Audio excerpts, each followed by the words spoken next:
Spring Sports. How is your bracket looking? It's gonna be a little bit of bracketology. I know a lot of people didn't. If you pick Duke, I will give you $10 if you pick Lehan to beat Duke. I'll give you $10. Hey, my producer. Hey, show him some money, man. I'll give him $10. You know what I'm saying?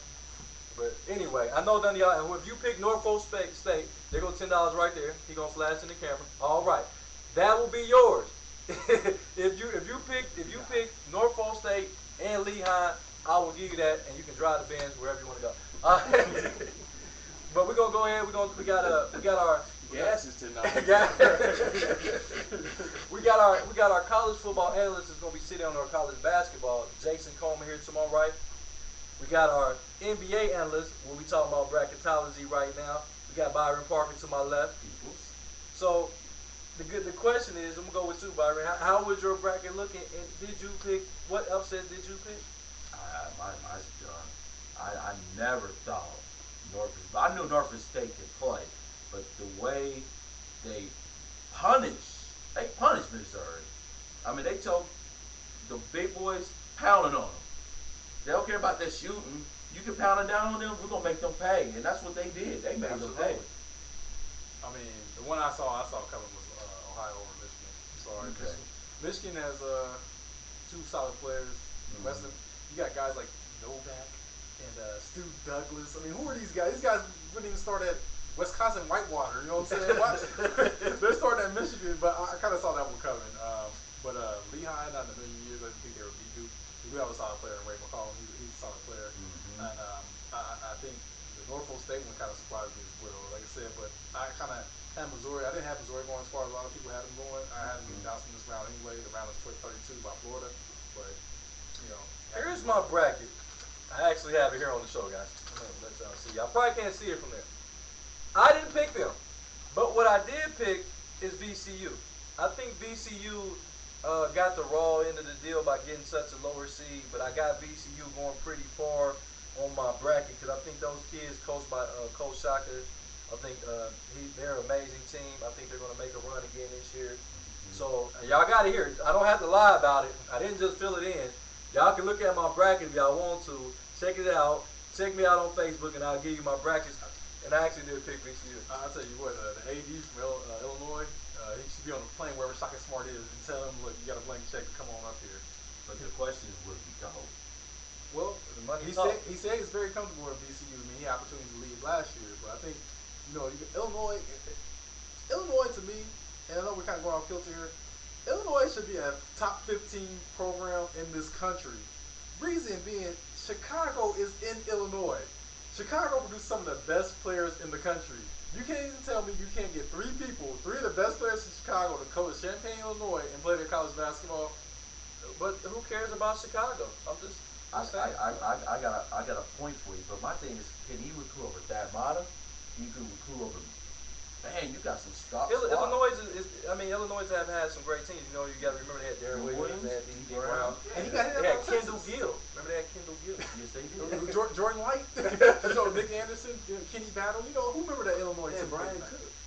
Deion Thomas. Brian Cook too. We talked about him another second. But we're gonna continue with the bracketology. A lot of people, women are really into this bracketology. I've seen it at an all-time high. But I'm gonna go ahead and I'm going with you. Who are your final four picks? Not because now that you've seen some of the guys that lost, so don't put Duke in there. But what are your final four teams now with teams that are left? I'm gonna go Tar Heels. I'm gonna go Kentucky, and I'm gonna go Kansas. And I don't know who the fourth one is. Kansas. You say Kansas? Yeah, I said Kansas. You got Kansas. You can't have Kansas and North Carolina. Oh, so scratch that one out there. I'm just saying. Sorry. We going this against Ray. We want to get it right. No, that's wrong. I'm gonna go North Carolina. I'm gonna go Kentucky. And I think the other two are toss-ups. I think them two are lots for me. So the other guys are out. Yes. My final four right now, I got Kentucky. I have Florida. I have North Carolina. And right now, at the beginning of this segment, like when the tournament first started, I had Syracuse going to the Final Four. Before that, the bad medal news and all that stuff. Kind of rearranged. I got Ohio State going to the Final Four. Interesting. My Final Four, as you can see here, I'm not lying. Show y'all again. My Final Four is Kentucky. It won't be Missouri. It won't be. But I had them going to the Final Four. But since Missouri's not going to be in, I like Marquette to take their spot. I like North Carolina. I think they had the NBA front line with if Henson come back healthy. Yes. And then I like Ohio State. I like Ohio State if they had Melo or not. I think the Ohio State is going to show some teams that they can win it all with what they have. I think Buford's going to come up big. I really think that. No Kentucky? I had Kentucky. I said Kentucky first. Oh, okay. I was going to say they only have the best player in the country in Kid Gilchrist. We got. I agree with you. Thank you. I think he does nothing but everything. Like, thank you, Kid. If he's not a top 2 pick, I don't know. I'm gonna go against the grain with our producer JerodMcCain that want to come on this side. I'm gonna go against the grain with him. I said Kentucky first. That's them right there. All right. I mean, they I gotta win it all. You know, Anthony Davis's eyebrows, they average a shot block again. That dude, when he walk, he drag his knuckles on the ground. But it's funny. The funny fact about him, you know, he was 5'11" as a junior. wow, there must be something in the water wherever he's from. Illinois. They couldn't get him in Illinois. Exactly. They couldn't even get him in the Big Ten. But hey, Dad was trying to get him hard, but you know, some rumors. There was some rumors out there. You know, last time we got a big man like him, he's not even in the NBA. Greg Oden. Mr. Glenn. Coast to Coolfish. Byron Mullins. Byron Mullins. Over what can 98 dragged them. But we're going to go ahead. Since we're talking about Bracketology, we're going to move on. We're seeing a lot of players that we didn't know. Before the tournament started. Right now, if you were to do a draft, give me your top 3 players right now in the draft. I'm going to go Davis. I'm going to go Drummond. I still think you can't teach size. And I'm going to go with the kid Gilchrist. I think Gilchrist is turning heads. I think that's why you in that Kentucky game, you had 30 scouts that game. I'm gonna agree with you, but I'm gonna go against the grain with you. One of your picks, but I'm gonna go Anthony Davis. I think I see something very similar to Kevin Garnett in this guy. I really do. Mm-hmm. I think he's very similar to Kevin Garnett.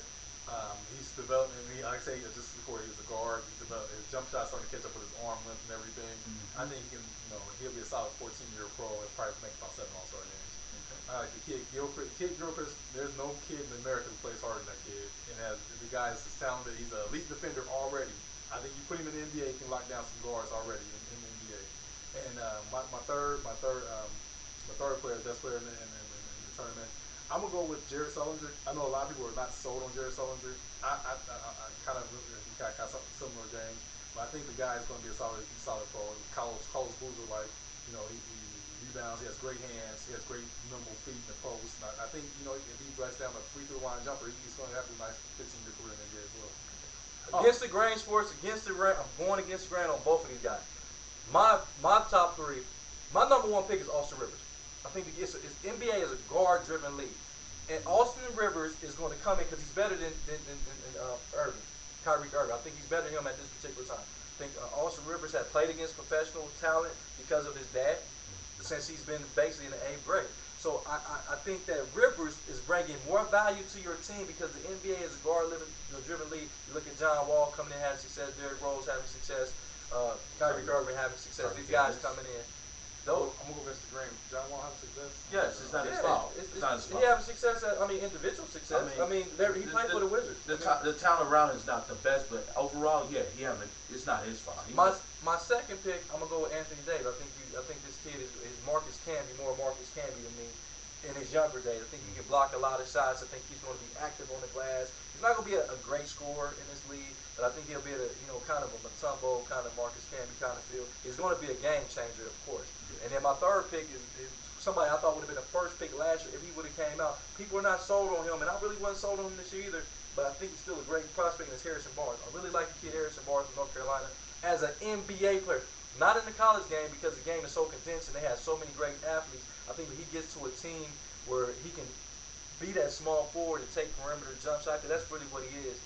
He's going to be more of a scorer than Marvin Williams was. He mind you of him, but he's a lot better than him. More polished. And he did have 40 points in one game. Let me tell you about Marvin Williams.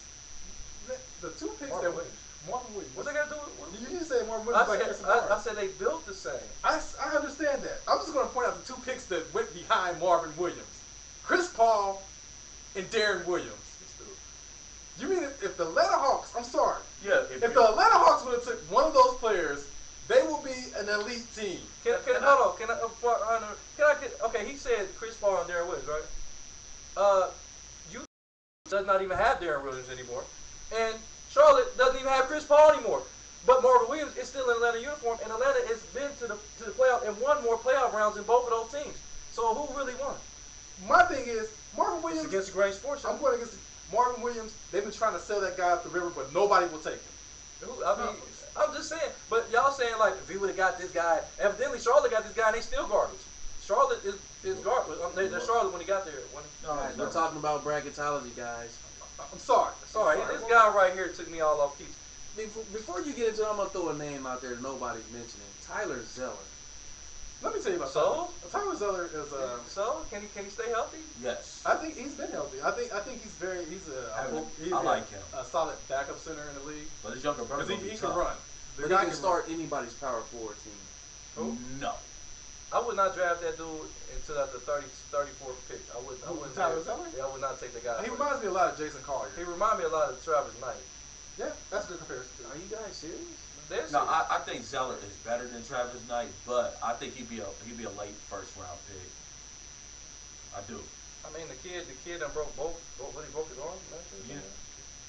Well, anyway, we're gonna continue on with a lot of. I would take one of them. Did he just say that on the show? I'll take Mason Plumlee over him, to be honest with you. What?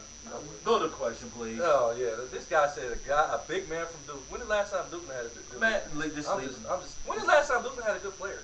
Anyway, so let's keep going. Wasn't that one player in the draft last year from Duke? Yeah. Well, there you go. There. Austin Rivers would be better than Outlook. Okay.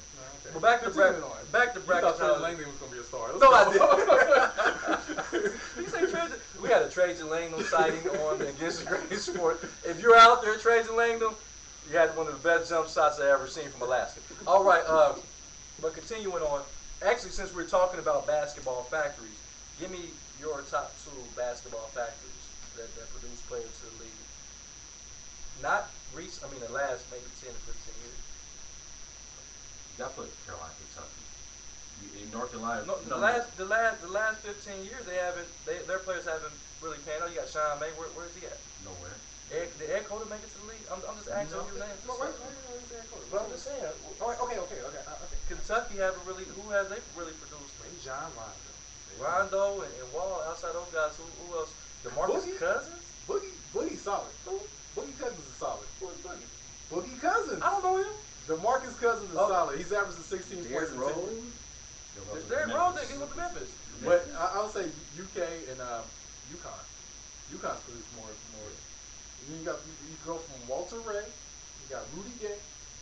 Rip Hamilton. Okafor. I'll definitely agree with the UConn. Mr. Eyebrows. I can definitely go with. I can go with UConn. But I think it's cool that we got to throw out the Ohio State Buckeyes. I think Ohio State Buckeyes have produced a few good players. I mean, Red. We produced Michael Conley Jr. Daquan Cook. You know what I'm saying? Costa Kufis. Odin. A team that nobody we didn't fail to mention because they're not in the tournament perhaps is UCLA. Yeah. UCLA has produced a solid point guard. You put perhaps the best power forward in the league right now. Kevin Love. Westbrook. Holiday, Collins. I mean, that's 3 point guards they had 3 years ago. Farmer solid. Yeah, I forgot about Farmer. That's 4. Jordan Farmer, Aaron Apollo. They definitely have a lot of talent. Ed O'Bannon. I'm about to, you gonna go to the Toby Bailey. Oh, J.R. Henderson. Titus Edwards. So, but we gotta get ready to go. We talking about bracket. You pick your final 4. Give me your pick for the championship. North Carolina, Kentucky, Tar Heels. I'm going with North Carolina as well. I think they're going to get exact revenge on that Wells they had this year. One of my picks, I did pick Kentucky, and I'm going to stick with it. But on another one seed, I picked Michigan State. That's a team that we really hadn't talked about. And I guess I can't put them on the Final 4 because I didn't put them on my list. But Michigan State is going to be definitely a team that you need to reckon with. Because the guy, the dancing bear, Draymond Green, had a triple-double last night. One of the better players. We need to take him out in the draft. I think he's a top 10 pick. But once again, we got Byron Parker. We got Jason Coleman. Myself, Jody Coleman, against the grain host, Bracketology. Get with us next week, and I'll probably throw this in the trash. Check it out.